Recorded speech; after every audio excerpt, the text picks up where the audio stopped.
Problema de voltajes en condensadores en serie.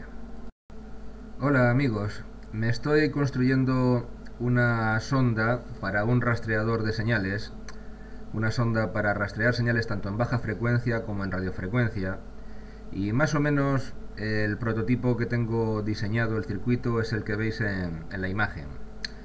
Cuando lo diseñé, uno de los problemas que había pues es el típico problema de si tocas con la punta de la sonda, entre la punta de la sonda y masa, si tocas pues una placa de una válvula que esté por ejemplo a 350 o 400 voltios. Entonces por eso puse dos condensadores de bastante valor, 220 nanofaradios, tanto en el vivo como en la masa, para que a la radiofrecuencia sean prácticamente un corto y a la baja frecuencia pues tengan muy baja resistencia, y los puse de 250 voltios, porque claro, 250 voltios de uno y 250 voltios de otro son 500 voltios. Pero luego puse el condensador de 2 nanofaradios en la parte posterior, para cuando se rectifica la radiofrecuencia y se obtiene después del diodo una señal de baja frecuencia, pues filtrar la señal de radiofrecuencia resultante a través de dicho condensador de 2 nanofaradios. Y para este pues le puse así a ojo de buen cubero 50 voltios. Pero entonces, llegado ese momento, me pregunté, bueno, ¿y si yo toco realmente entre masa y el vivo de la sonda en una placa de válvula que esté a 400 voltios, ¿a qué voltajes se cargarán los condensadores, tanto el que está en el vivo como el que está en la masa y el que está en la parte posterior del diodo? Suponiendo que el diodo pues esté en cortocircuito o que me haya equivocado y haya puesto el conmutador en la zona de baja frecuencia, con lo cual todo el voltaje atravesaría la impedancia de 3 milihenrios, la reactancia de 3 milihenrios, y llegaría al condensador de 2 nanofaradios. Bueno, pues vamos a ver cómo se resuelve este problema. Para resolverlo, pues lo que he hecho ha sido simplificar el circuito y quitar el diodo y la inductancia y la resistencia que iba en paralelo con el condensador de 2 nanofaradios, y cerrando el circuito pues nos queda un circuito en serie que comienza con el condensador de 220 nanofaradios en la parte superior, continúa por el de 2 nanofaradios y 50 voltios y termina en el de 220 nanofaradios y 250 voltios de la parte inferior. Y a este circuito teórico le aplicamos 400 voltios en corriente continua, que son los 400 voltios que puede tener una placa de una válvula.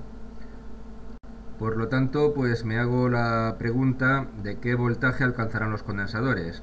¿Se repartirán los 400 voltios a mayor voltaje en los de 220 nanofaradios y menos en el de 2 nanofaradios?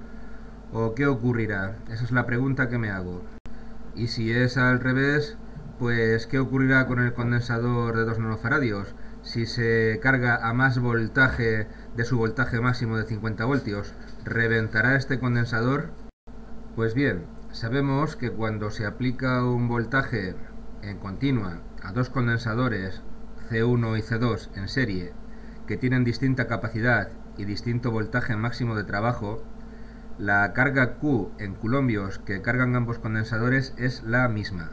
Por lo tanto, el Q del condensador 1 es igual al Q del condensador 2.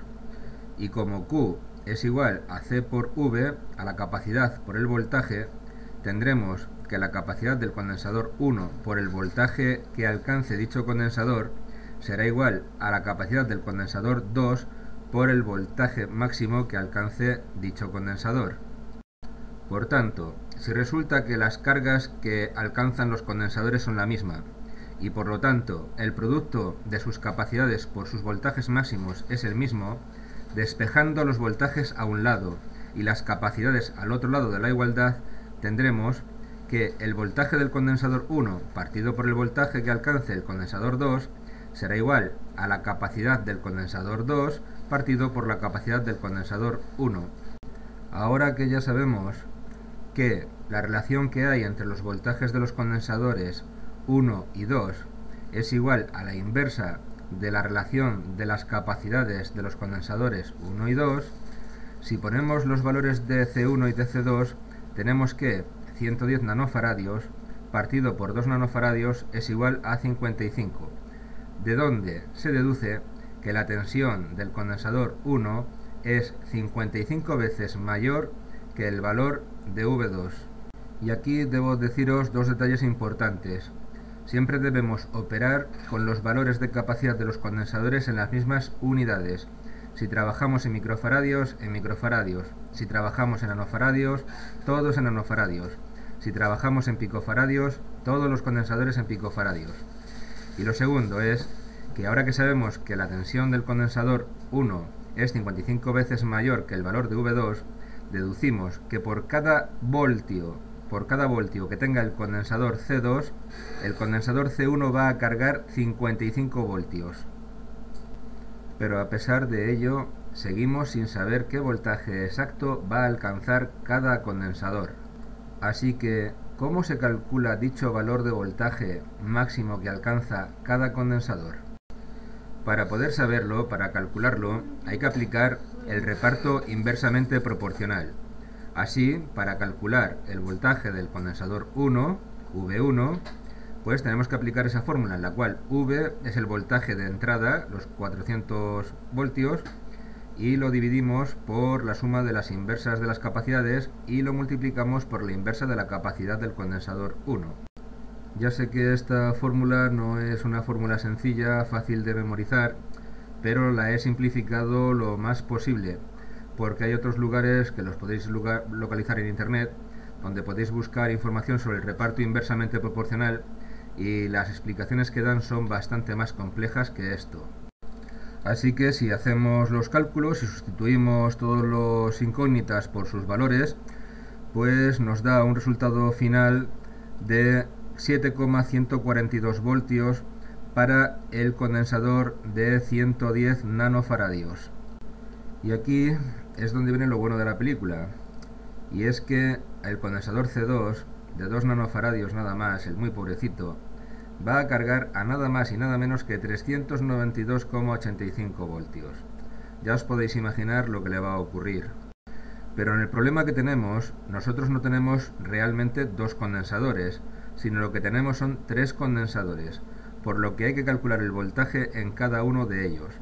Para eso volvemos a aplicar el reparto inversamente proporcional, pero para los tres condensadores, dos de 220 nanofaradios y uno de 2 nanofaradios. Siempre trabajamos en la misma unidad de capacidad.